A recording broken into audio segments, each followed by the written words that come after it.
Hello friends.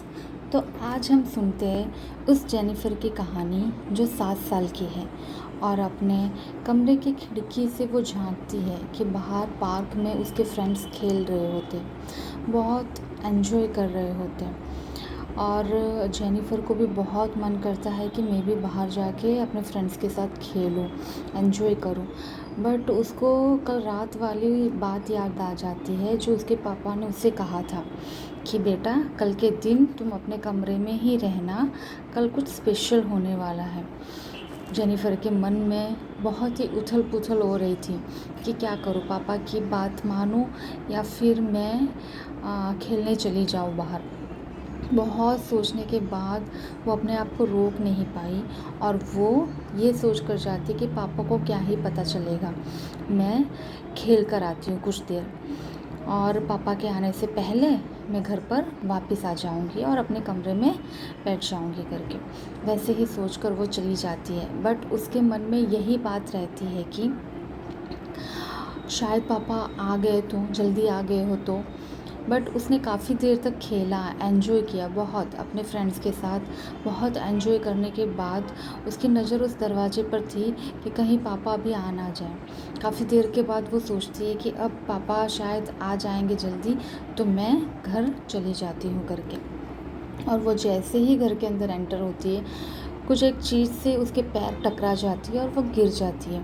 उसके साथ साथ उसके पापा का जो सबसे फेवरेट फ़ोटो फ्रेम था वो भी नीचे गिरकर टूट जाता है।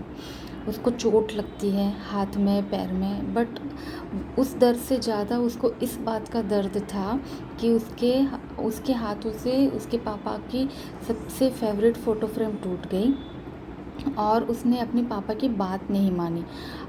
अब वो यही सोचकर रोए जा रही थी कि पापा अब मुझसे प्यार नहीं करेंगे, मैं उस लायक ही नहीं हूँ कि पापा दोबारा मुझसे प्यार करें।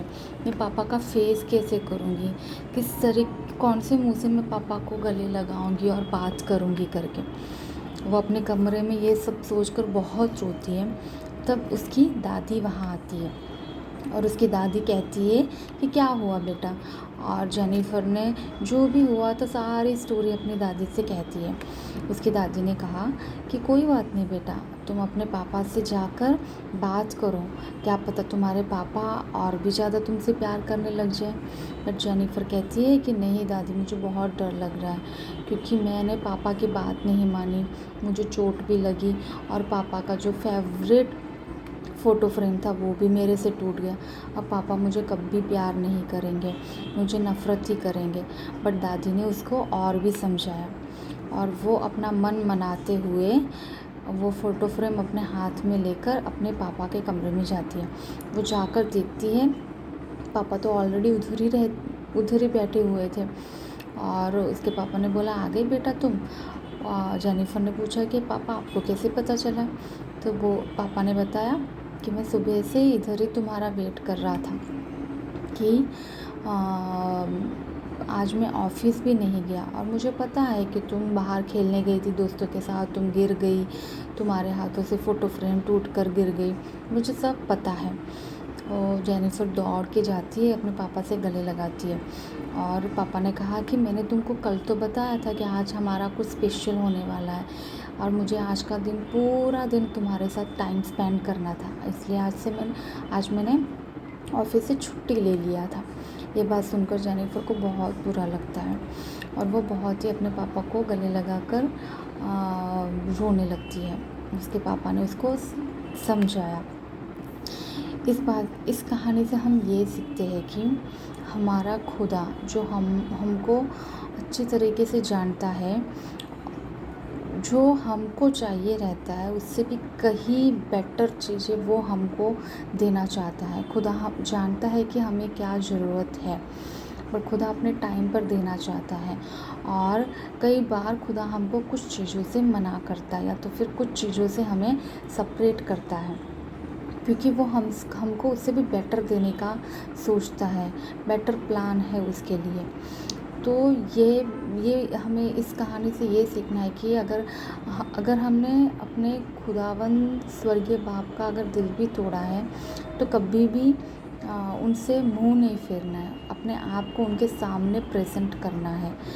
अगर गलती हुई है उनके सामने जाकर हमें अपने आप को प्रेज़ेंट करके उनसे बात करना है, दिल खोल के बात करनी है।